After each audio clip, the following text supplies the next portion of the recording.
很多人认为蔬菜放冰箱就是降温保命，但实际放3天，绿叶菜就开始发蔫发黄。有没有什么办法让食材在冰箱里多撑几天？这期就跟方糖 2.0 一起看看，为了让食材保持新鲜，它做到了什么程度？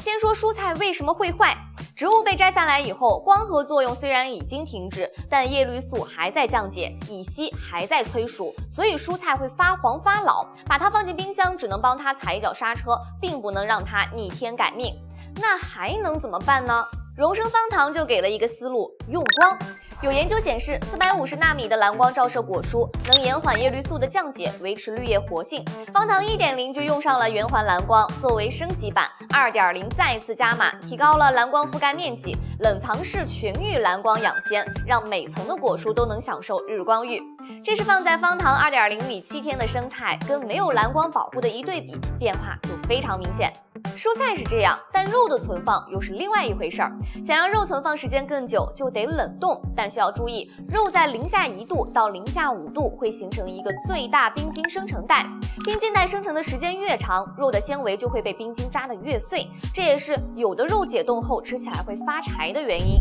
所以想让肉解冻后依然鲜嫩，关键不在冻住，而在速度。国标规定零下18度是冷冻食品的基准温度，但遇到羊腿、整鸡这类大体积食材，零下18度很难快速冻透，就必须上更低的温度。荣升方糖 2.0 的冷冻给的是零下31度冰封锁鲜，温度更低，肌肉组织的完整性就保护得越好。到底差多少？左边是零下18度普通冷冻，右边是方糖 2.0 的零下31度冰封锁鲜技术。看上去差别不大，但解冻后，左边的牛肉有部分血水渗出，而方糖 2.0 这边血水非常少，按压也非常 Q 弹。但食材新鲜这件事儿，光靠这些还不够，冰箱里的空气也得干净。举个例子，蛋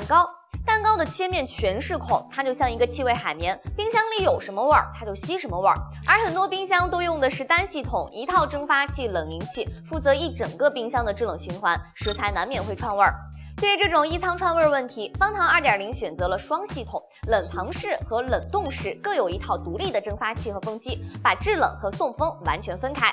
那同仓异味的问题又该怎么解决呢？方糖 2.0 给的答案是主动双净 2.0 技术，负离子动态捕捉并分解异味分子，浓度达到了每立方米3000万，6分钟即可急速净味，还有除农残、除细菌病毒等功能，9效合一。但净化的前提是环境稳定。每次开关冰箱门，外面的空气和细菌都会进来，所以它还加了一个 AI 质控模块，通过记录开门频率和使用习惯，动态调节压缩机转速，让冰箱温度保持恒定，降低细菌的繁殖。除了这些，方糖 2.0 还有几个比较大的升级点。第一个是制冰，以前用的冰箱储冰盒是开放式的，冰块放久了会有股怪味儿。方糖 2.0 用的是全链路除菌制冰系统，密封储冰盒加冷冻负离子主动净化，加满水3秒启动，1小时就能出冰，而且每颗都是不易化的实心冰块。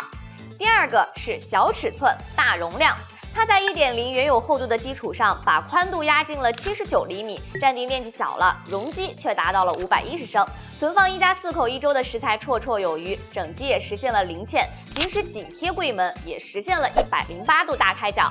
去年方糖 1.0 凭借着扎实的保鲜配置登顶了双系统冰箱 Top 1， 而这次的方糖 2.0 则是在它的基础上把每个环节又往前推了一步。蓝光延缓蔬菜老化，冰封锁鲜锁住肉类鲜嫩，双系统加 AI 双主动净化除菌净味，再加上双平齐设计和制冰功能，等于说它把每一种食材的保鲜需求都单独对应解决了。